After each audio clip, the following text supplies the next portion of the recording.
Hi everyone and welcome back to the Early Bird Photo News. We have a few very exciting news floating around this week. And the one I found the most interesting was Canon rumors saying that Canon is actively working on releasing an RF version of the f4 400mm DO lens that they had previously in the EF lineup. And this trend of Canon continuing smaller lenses is something that I'm definitely excited about because I would love to see some more smaller super prime lenses from Canon. I've been in love with Nikon's smaller lenses like the 800 PF and especially their brand new 600mm PF lens, which is just so light and small and super amazing to handle in the field. And of course, they also have an f4.5 400mm lens that's super tiny, super light, and also comes in at a decent price point. Being a Canon shooter, I've definitely been very jealous about Nikon's smaller and lighter lenses, and I've actually toyed with the idea of just getting a Z8 or a Z9 body and that 600mm PF lens because it's so amazing to handle in the field. So actually seeing rumors and news that Canon will come out with one of these lenses on their own is fantastic news.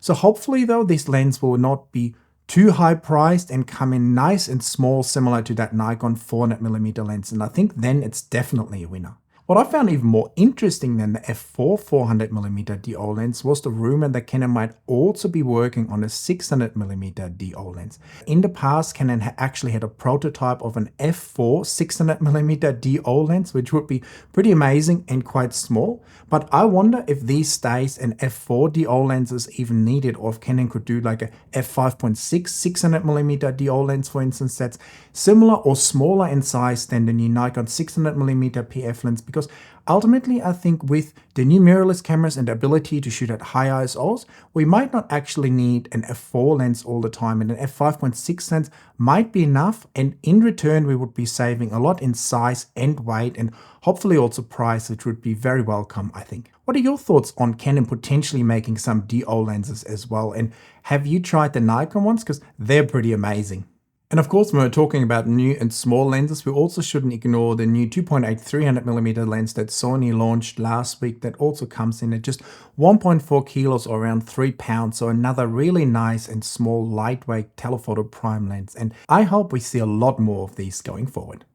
With the big announcement of Sony's A9 III global shutter amazing high-speed camera last week, a lot of people have been wondering if this forces Canon into doing some global shutter cameras as well. And by the looks of this is not going to happen with at least the next sort of few cameras like the R5 Mark II or the R1. And personally, I think that is totally fine. I mean, with the R5 Mark II, we're not even entirely sure if it's going to get a stacked sensor, so hoping that would get a global shutter, definitely a huge stretch.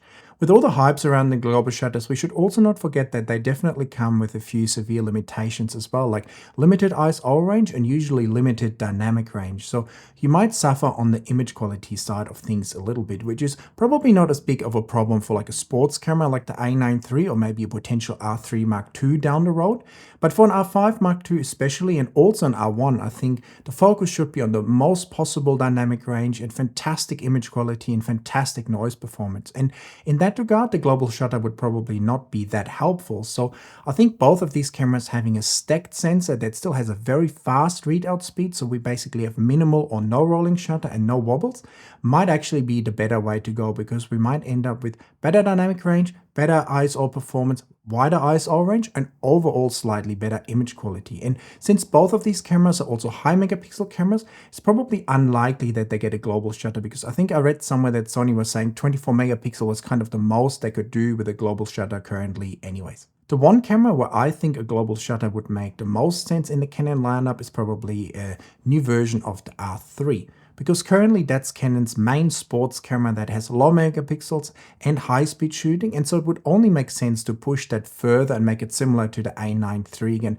kind of how the A9 II and the R3 currently work quite similar. So an R3 Mark II with a global shutter and high frame rate and nice raw shooting in that 24 megapixel range would make a lot of sense. Whereas for the R5 Mark II and the R1, I think more higher pixel, higher quality sensors probably make the most sense. And while 120 frames per second sound amazing, I think if we get an R5 Mark III and an R1 that has 40 to 50 megapixels, pre-shooting, and 20 or 30 frames per second, that's more than most people need in the field anyways, and more than adequate. And hopefully these cameras will also have slightly bigger buffer, because currently that seems to be the biggest bottleneck on the A9 III. If you're shooting in those very high frame rates, the buffer fills up extremely quickly, and most people who have been testing the cameras actually seem to be going to JPEGs, because then they can shoot a lot more JPEGs before the buffer fills up. Whereas in RAW, there seem to be severe limitations currently in how many frames you can take at 120 frames per second. In saying that, no one would really shoot in 120 frames per second all the time, so it's kind of a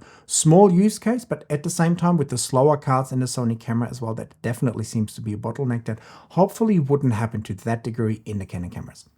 I know a lot of you guys are eagerly waiting for me to do a review of the Canon RF 200 to 800mm lens, and I would love to do a review. I've also spoken to Canon, but there doesn't seem to be a lens available at the moment. If I look across YouTube, not many videos are out there at the moment, so I've also pre-ordered one of the lenses, which I should hopefully get early December, and the moment I get it, I will share a review with you, obviously after testing it in the field. So we might have to wait a few more weeks, but there's definitely a review coming, and I'm definitely looking forward as well to testing out that lens in the field, because on different cameras, like an R7 for instance, this should be an amazing walk-around combo that gives you crazy reach of over 1200mm.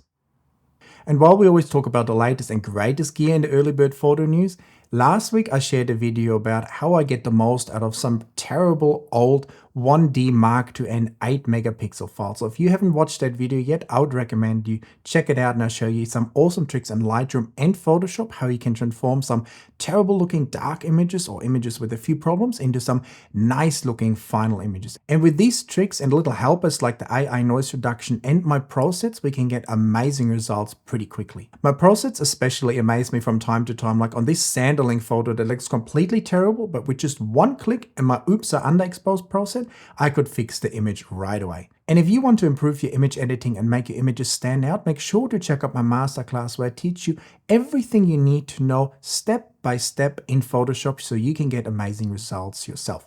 So if that's of interest to you and you want to make your images look better, make sure to check out my masterclass and presets down there in the description.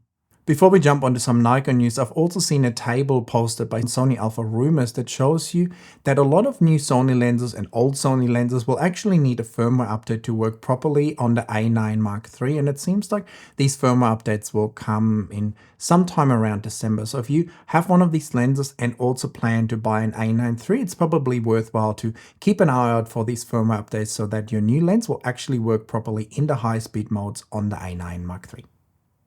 So now we've just talked about that it looks like Canon won't be doing a global shutter anytime soon. And then I come across the news on Nikon Rumors that it looks like Nikon might actually be announcing a high-speed version of one of their cameras sometime next year, like a high-speed version of the Z9, for instance, that would have less megapixels and very high frame rates and potentially a global shutter.